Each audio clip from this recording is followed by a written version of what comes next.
Welcome, everyone, to the Monk Cave with Ross Kalev on this Sabbath, blessed seventh day. Give thanks. I wanted to discuss with you guys about a verse in the Bible and a story, an allegory, and a metaphor for today. Most of us have heard the story about Christ walking on water.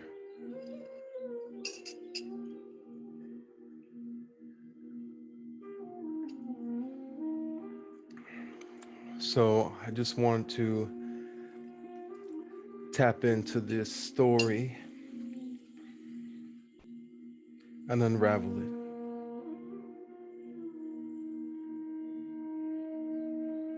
Now, if you've noticed,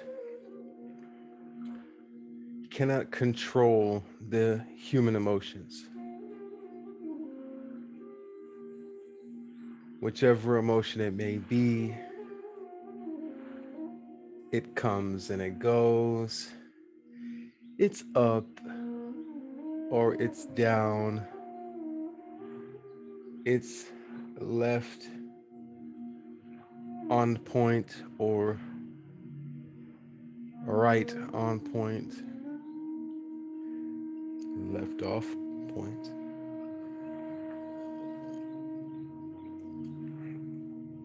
And we can't seem to stop the emotions. The emotion.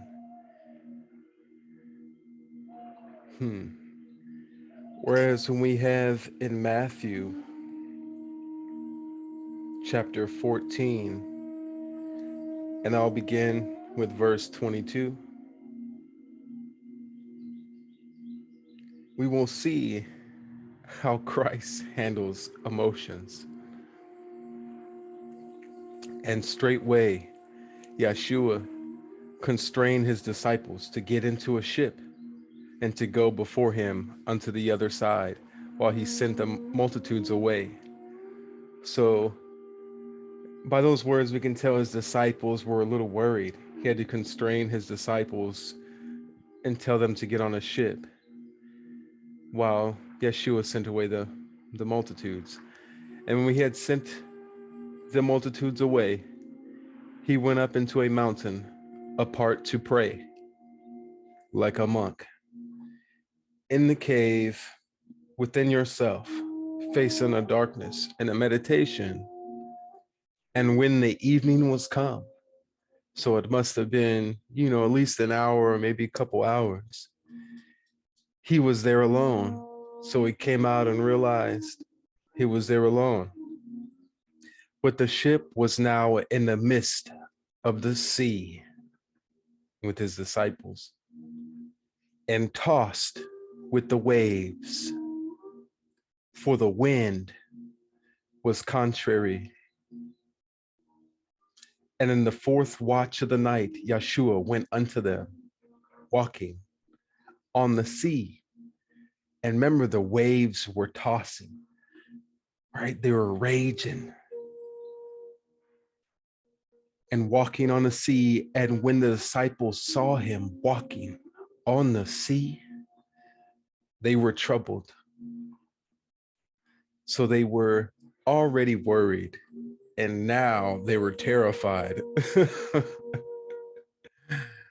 see what the mind does to us? Takes hold and takes us out of reality, even when reality is beyond belief. And they were troubled, saying, "It is a spirit." And they cried out for fear. Perfect love casts out all fear. But straightway, Yeshua spake unto them, saying, "Be of good cheer, be of good vibes. It is I, be not afraid." And Peter answered him and said, "Lord, if it be thou, Master, if it be you, Bid me to come unto you on the water, to walk on the water like you. Show me the way.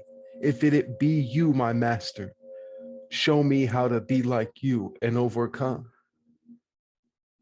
To walk upon the tossing, raging waters, to not fear, to see clear what is here.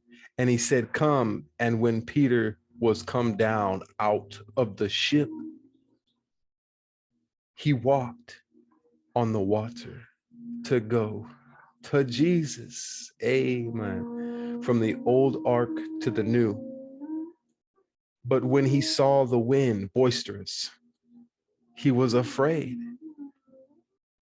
So the moment that he got into his mind, when he saw something and it allowed him to believe a doubt within his mind, he became afraid, and a spirit entered into him, because perfect love casts out all fear.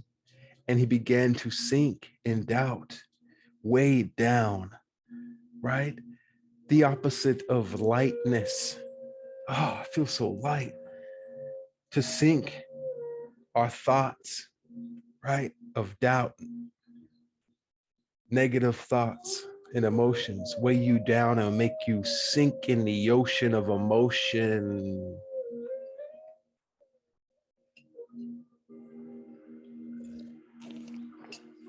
Yeah. And immediately Yeshua stretched forth his hand and caught him and said unto him, O you of little faith, where did thou doubt? And when they were coming to the ship, the wind ceased. So Christ reached out to him, did not judge him, spoke up in truth without resentment, and lifted him up and asked him to make him and bring his awareness to where he fell off the path of overcoming. When did you doubt? What made you doubt? Why doubt? You were flying, floating, walking on water. So I just wanted to share this insight with you guys about the emotions as they come as the wind and go. And so through times in your life, this is the temptation of the deceiver. In the emotions, in the mind, in the imagination, as Jesus was tested in the wilderness by the devil, who brought him up in the imagination to the high places of the mountains over all the kingdoms, and had him imagine and say, hey, if you do this, then you could have all this, possibly.